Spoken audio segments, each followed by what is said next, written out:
j'espère que vous allez bien. On se retrouve pour ma traditionnelle vidéo avec le jeu de la pile à lire où je vais choisir 5 livres de ma pile à lire du mois de juin. Si vous ne connaissez ni le jeu de cartes ni le plateau qu'il y a derrière moi, je vous mettrai toutes les informations en barre d'infos et toutes les vidéos explicatives. Mais en très résumé, j'utilise ce jeu de cartes à thème ainsi que le plateau pour choisir 5 des livres que je vais lire chaque mois. Avant d'attaquer avec la pile à lire de juin, je vais par contre faire un petit bilan de celle de mai. Et autant en avril ça s'était super bien passé, autant ce mois-ci ce serait un petit peu plus mitigé comme résultat. Si vous vous souvenez bien, j'avais The Prison Healer. J'en suis à la moitié et on est le 29 mai quand je filme cette vidéo.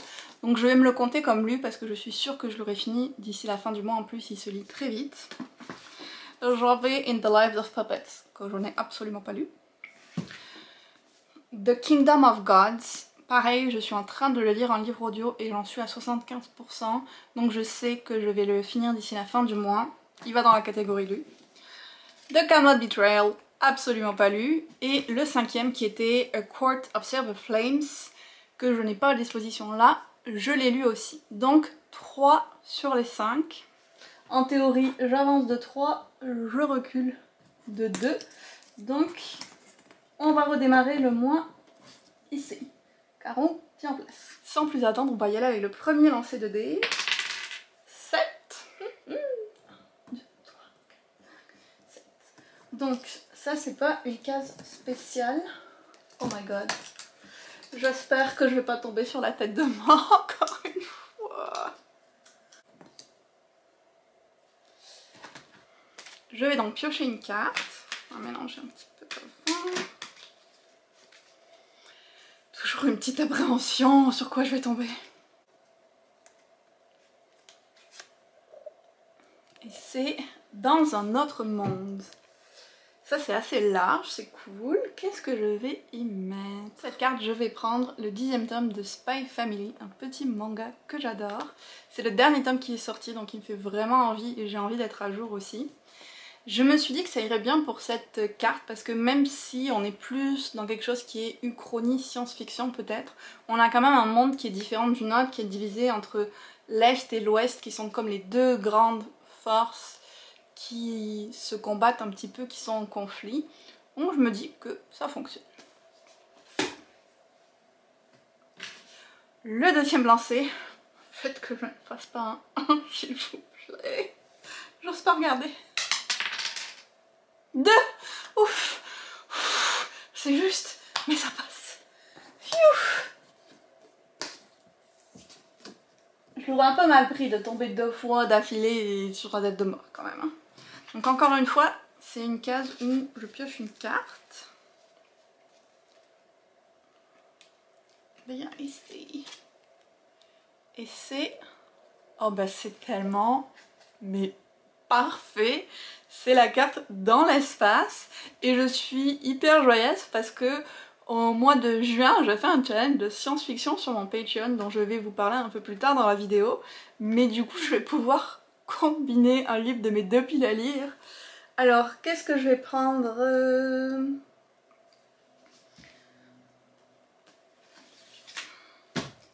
Ah ben voilà, je vais prendre Aurora's End, qui en est un qui se balade de pile à lire en pile à lire depuis des années et je veux absolument le lire en juin et finir cette trilogie parce que là c'est plus possible.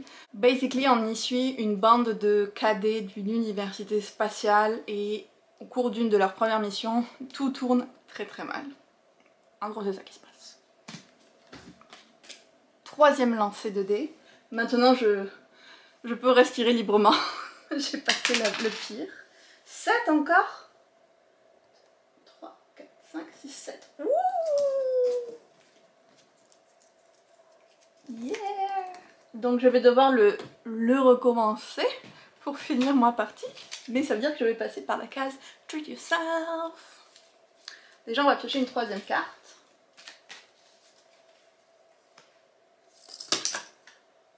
Elle restera par terre le temps qu'on pioche. Et c'est équipe, c'est ça? Oui. Là aussi je vais combiner avec un des livres que j'ai prévu je pense pour mon challenge de science-fiction parce que j'ai The Long Way to a Small Angry Planet où on suit l'équipage d'un vaisseau à travers leur voyage intergalactique. C'est un peu comme du cozy science-fiction de ce que j'en ai compris. Becky Chambers, c'est une autrice que j'ai adorée avec un psaume pour les recyclés sauvages qui était une de mes lectures préférées de l'an dernier. J'ai très hâte de la découvrir dans un format un petit peu plus long. Et de ce que aussi j'ai cru entendre, c'est que le côté équipe du vaisseau était très important à l'histoire, donc je pense que ça va parfaitement pour cette carte. Alors, par contre, je suis jamais arrivée jusqu'au bout. Je vais relancer le dé directement, même si je sais que je vais retourner au début. Je considérais que ça, c'est une case, et je repartirai du bas. 2 en bas, on va pas très vite. 1, treat yourself, ça veut dire que je peux m'acheter un livre. Ça, c'était la théorie. En pratique, je m'en suis acheté sans aller sur cette case-là. Donc, vu que le dernier que je me suis acheté, c'était en début de la semaine dernière et que je l'ai reçu, je vais le compter parce que bon, faut rester raisonnable quand même. Et je me retrouve sur cette case en bas qui est encore une case de cartes à piocher. Pas trop de cases spéciales ce mois-ci. Ça arrive. Et on va y aller avec ça. Une réécriture. Vous allez vous dire que j'exagère. Et vous auriez parfaitement raison, mais j'ai lu quelque part que In the Lives of Puppet était une réécriture de Pinocchio. Donc comme je ne l'ai pas lu le mois dernier, je vais le déplacer et le mettre au mois de juin. On reste dans la science-fiction aussi, donc très cool pour mon challenge. Je sais pas grand chose sur ce livre, j'ai voulu vraiment y aller en le découvrant, mais je sais qu'il y a une espèce de found family avec des robots qui vivent dans cette étrange forêt, et peut-être qu'à un moment il y en a un qui va disparaître et qu'ils vont devoir aller le retrouver. Comme je vous dis, je me suis pas trop spoilée, j'ai peut-être lu le résumé une fois il y a très longtemps. J'ai vraiment envie juste de plonger dedans et de le savourer celui-là. Dernier lancé maintenant. 6, 2, 3, 4, 5, 6.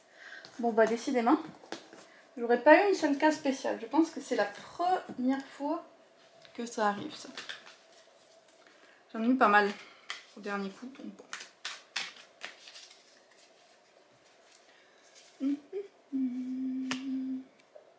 Donc c'est BIPOC, Black Indigenous People of Color.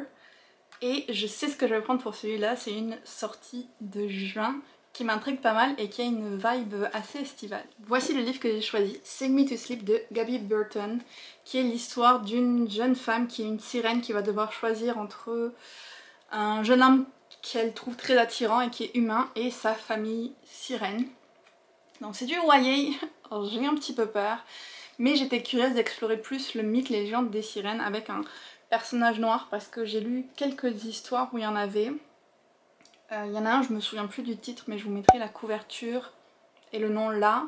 Il y avait aussi le livre de Rivers Solomon. Pareil, le titre m'échappe. Les Abysses en français. En anglais, je sais plus.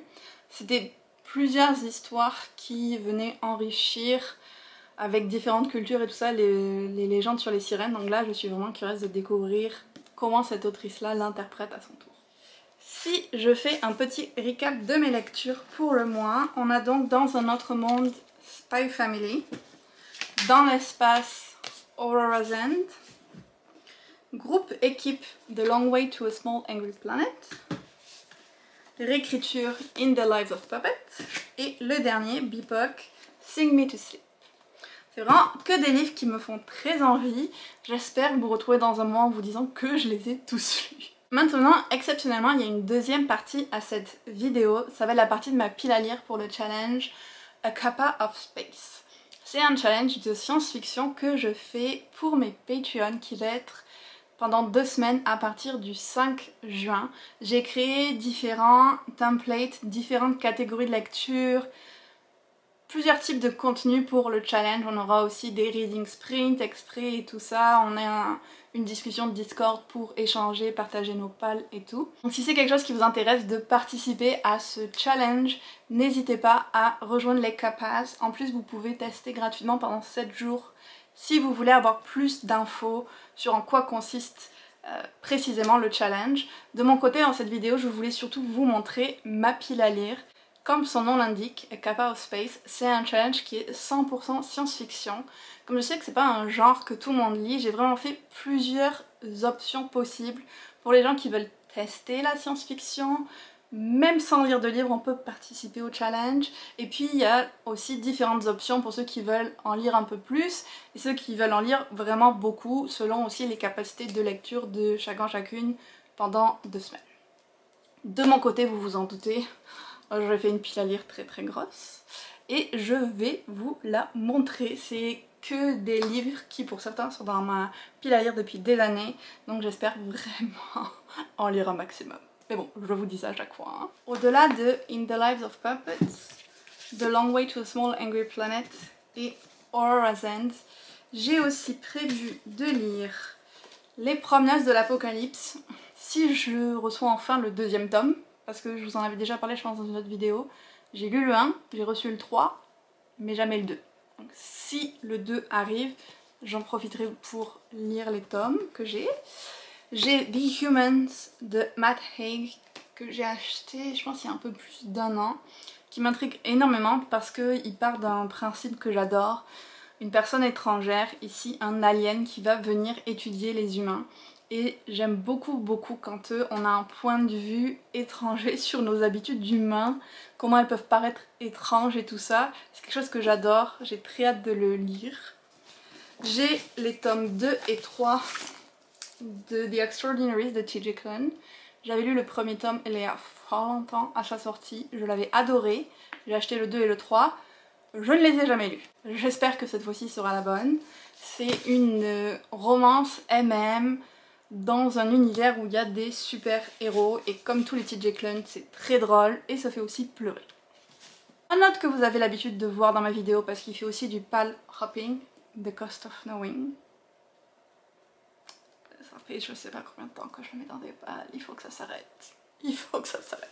Ensuite, The Space Between Worlds. Celui-là, je me souviens spécifiquement, je l'ai acheté pour mes 30 ans, donc ça va faire 2 ans. Une jeune femme, il me semble qu'elle voyage à travers les mondes, parce que c'est une technologie qui a été développée de voyager dans les mondes parallèles, et elle va se rendre compte que ses doubles dans ces mondes-là sont tous tués, et qu'elle pourrait être la prochaine sur la liste. Donc comment survivre, pourquoi est-ce qu'il arrive ça à tous ces alter-ego, c'est ce qu'on va découvrir. J'ai, dans un style totalement différent, Barbarian Price, mais c'est de la SF. Une petite romance spicy avec les aliens bleus.